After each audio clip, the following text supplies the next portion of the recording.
Welcome to the Saturday session where I rate and review every team that played on Saturday. We got the round 14 edition in which we had a massive pantsing, a big upset, and a great escape, all to dissect. I hope you're having a really good weekend, and let's do this.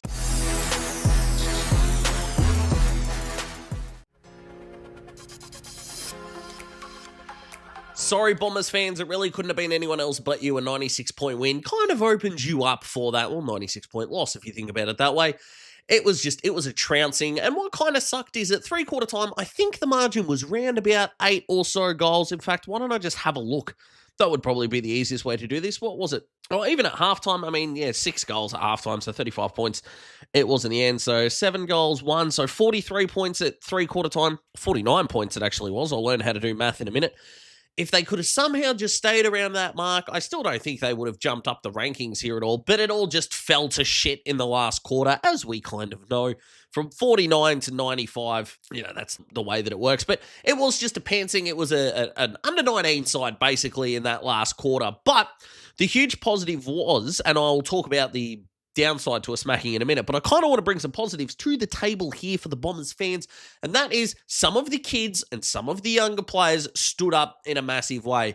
Jackson Pryor has put himself through a nice few weeks now. First year for his new club. Zach Johnson, my man from the Northern Knights, just taking the piss, if you do not mind. Archie Roberts, again, doing what Archie Roberts does. Those three in particular, awesome. Loved what we got to see from the debutants. Loved May. I think he and Caddy can build something together. Kind of annoys me that Melbourne won't do it with Van Rooyen and Jefferson. But hey, Bombers, don't learn from that. Take your 2 tall forwards and see what you've got with them athletically. And I love that. Love that. Loved what Will Setterfield did during this game as well. And that's about it in terms of positives. I mean, what do you want me to say? It's a 95-point loss. It's not fun. It's not great. Do I think this is going to work out better for the long term, considering that they've got Melbourne's pick as well? So we love that for them. They've got Swede, El Actor that are coming in. So there's positives to come on the horizon, but I understand Bombers fans that this sucks. I really do. Bad kicking is bad footy, as we know. Cost Brisbane last week, costing them this week, and they are going to start to slip in, I think, some people's power rankings, or at least initial thoughts. Look, I still think that they're a good side. If they're going to go through a little bit of a rough patch, it may as well be now. They want a flag from 5th, so I'm not going to be pushing the panic button, I suppose, here. But still, this isn't really good enough. The major positive to come out of the game, of course, is going to be Logan Morris, who kicked 5. And of course, the major negative out of this is going to be Jack Payne. The initial diagnosis at the time of recording is a ruptured patella tendon. I am not a doctor. I have no idea how it is going to look, but he's probably going to be out for an extended period of time, which absolutely sucks. He's one of my favourite key defenders, is Jack Payne. So fingers crossed we can see him back ASAP. Darcy Fort was pretty good in the ruck, but outside of it, this is a reigning Premier team that deserve their due criticism, I suppose, for dropping this kind of game. You had a team that was languishing in the middle of the table, that were ready to be beaten, pulverise them into the dirt. You might have had a psychological edge after the semi-final last year, and you flopped. On expected score, which I know is not the be-all and end-all, I understand that. The Brisbane effectively should have won by, I think, 28 points from the graphic that I saw before I started recording. So, look, 28, again, expected scoring's not perfect. 28 points is a big buffer, but to go from the 11-point loss to the 28-point expected win, it's the fundamentals. It's the goal kicking. It's these kinds of things, which probably tells me their problems are more, say, mental and fatigue-based than potentially they are from a game plan and a structure point of view. I will say this, though.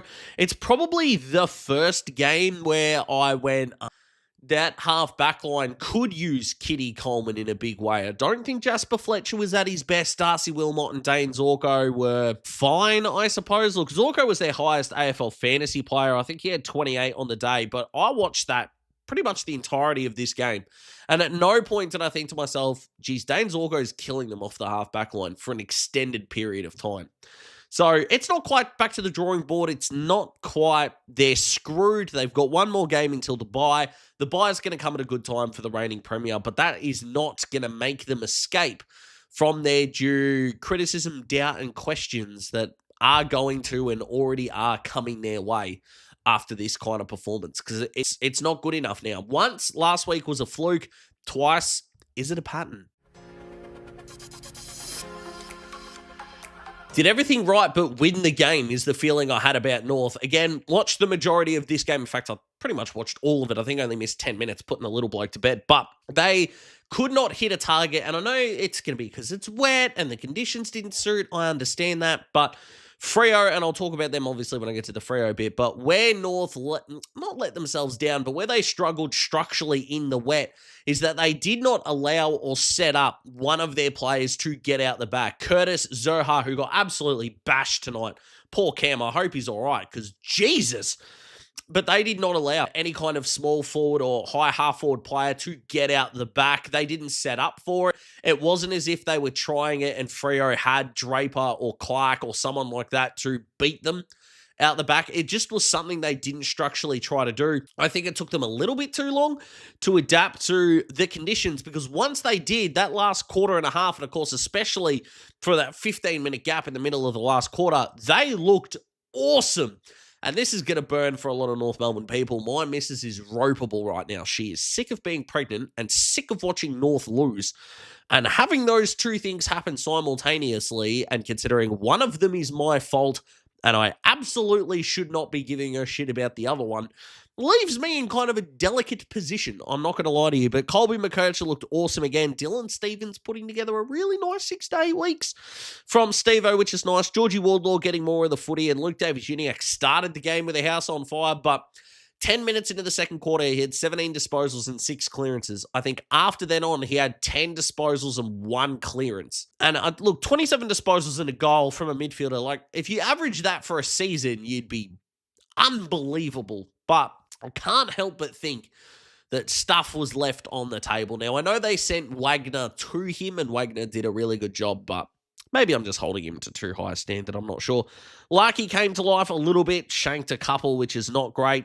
Zach Fisher did some nice things, and apart from the shank off the ground, well, airball off the ground, I suppose, Finn O'Sullivan's composure is just coming through more and more with each passing game. So, North fans, I apologise. This would sting, and it would suck.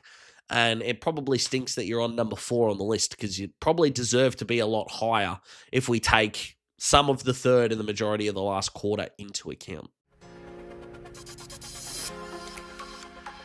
I genuinely believe that from here on out, if Freo have their 4 biggest disposal getters be Sarong, Brayshaw, Bolton, and Jordan Clark, they're going to win the game.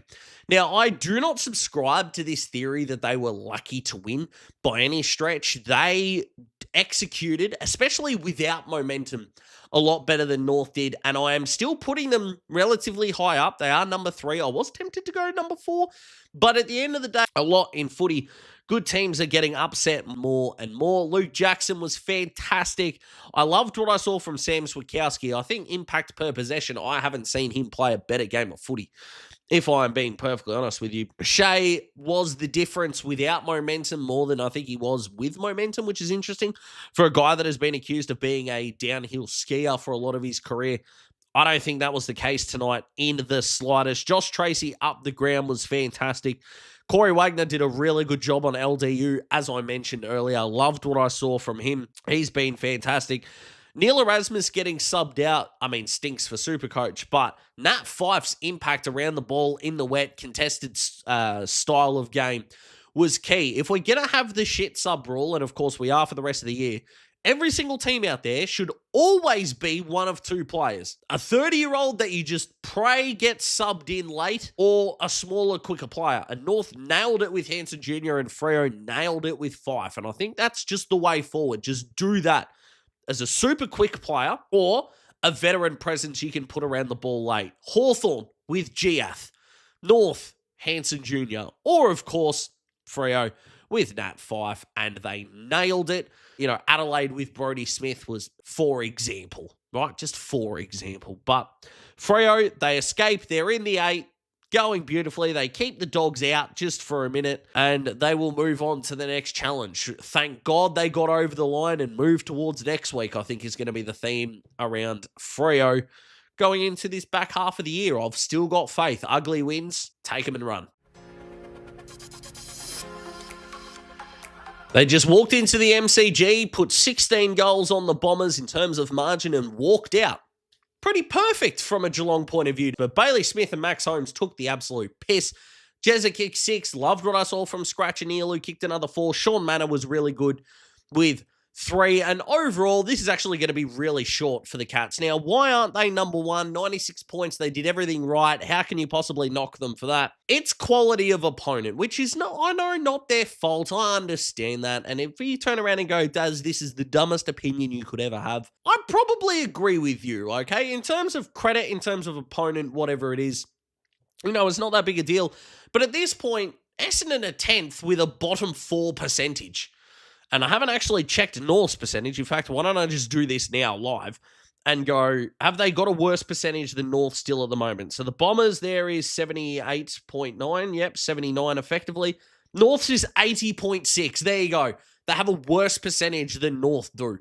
So I know after this game they didn't before it started, but look, they were just fantastic. Tommy Stewart getting some really good form back, which is awesome for the Cats. And look, they're second on the ladder. They're flying. They were my premiership tip. I still feel really good about that at the moment.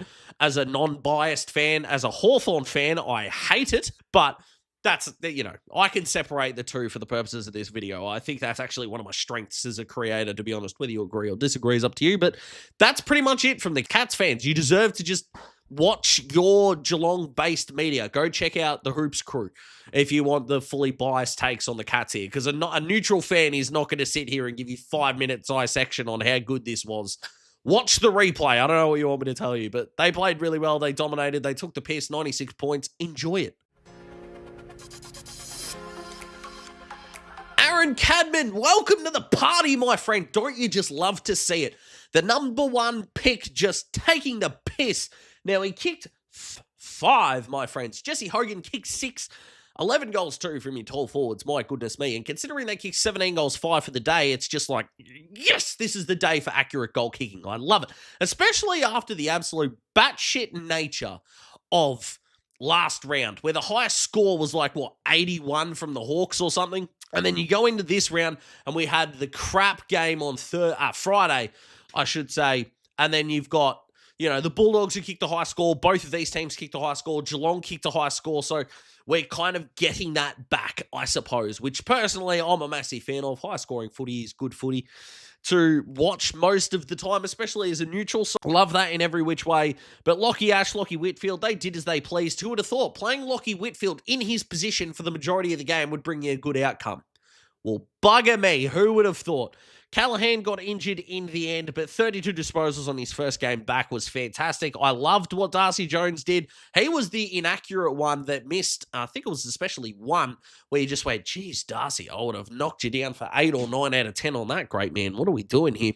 Callum Brown on the left was an awesome kick. He kicked 3, and it was probably like the most nondescript 3-goal game. Could possibly be the most underrated 3-goal game of the weekend because, of course, Cadman, Hogan, all those kinds of things, and the storyline about the team as a whole was really fantastic. Look, not that I want to pick out a negative, but I do like bringing in a little bit of balance here.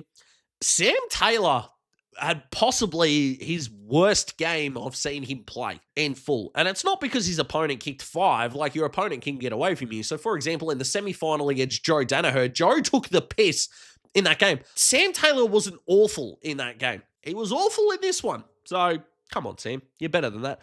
But overall, win of the round for mine. They did it without Tom Green having to do everything, although I like the 16-10 kick-to-handball ratio split that he delivered there, and the Giants are my number 1 team on the Saturday. What do you guys think? Comment below. Let me know. I hope you're enjoying your weekend. Like the video if you like the video. Subscribe to join the Daz Talks Footy family. I cannot wait to see you for the round review. If you follow my YouTube shorts, or you can check me out on TikTok at Daz Talks Footy as well. And just remember this, guys. No matter how you feel about your team, or maybe they haven't played yet, the Australian cricket team has still been the most disgraceful loss of the weekend, and your footy team is fine. Have a good one. See you next time. Goodbye.